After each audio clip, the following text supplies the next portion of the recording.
Hey everybody, welcome to week 8 of Game Dev, but only the fun bits. This week we kind of had compressed time and ended up working in a direction I shouldn't have been, but still got some things done. It went pretty well and have kind of exciting other project to tell you guys about. But yeah, let's get right into it. Monday, Tuesday, and Wednesday, we're kind of starting with the bad bits. I spent all 3 of those days on trying to get banked curves to work, so parts where the street kind of turns like that. So I did fix some small issues.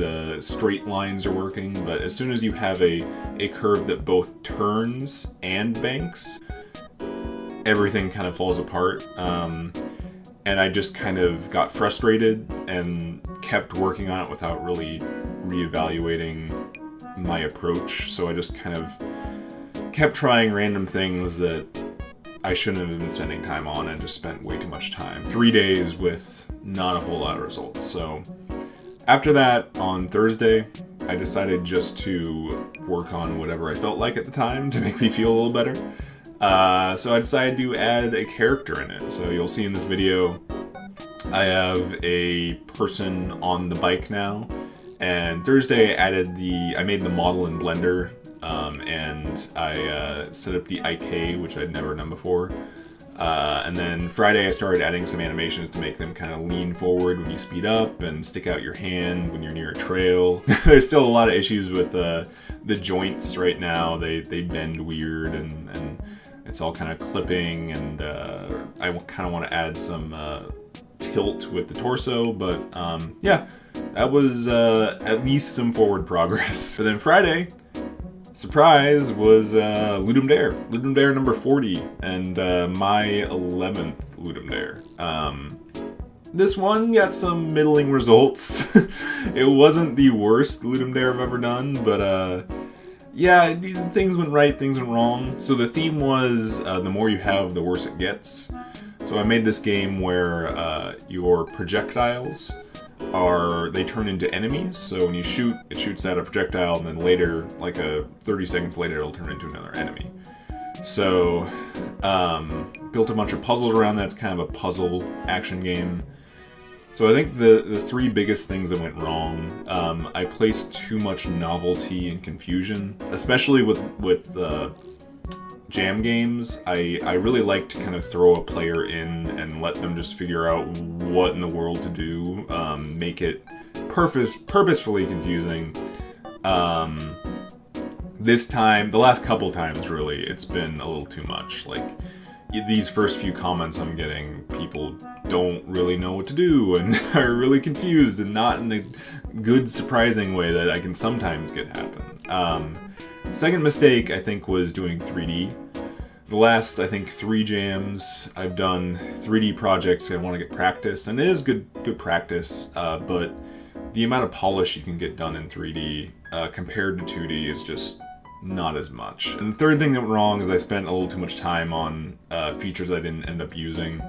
I spent a bunch of time on this camera system that would make it so that you could see through walls. It was a really fancy effect, but it had some issues that I ended up not being able to use it. So I spent a little too much time on that. So the 3 biggest things that went right.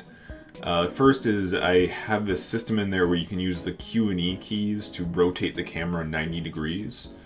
I kind of stole it from a lot of tactics games have that, like Final Fantasy Tactics or Disgaea. But it works really well, and I'm surprised I haven't seen it in more games. It kind of gives a 3D space kind of a 2D feel. And the second thing, I think I scoped it right.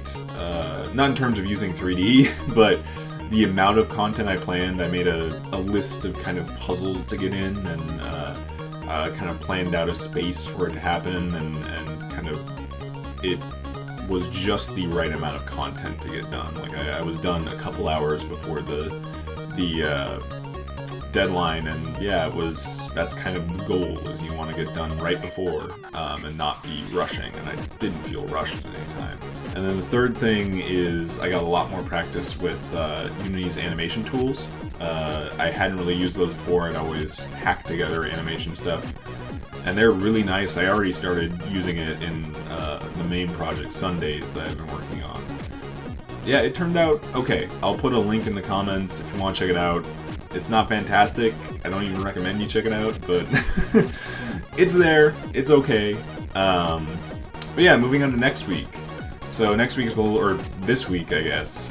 Monday I took off because Ludum Dare, I was dead. And Tuesday I've spent half the day working on video and video editing. But big things are another 1-day time box for banked curves, a 1-day time box for AI, because I have some ideas there on how to improve some things.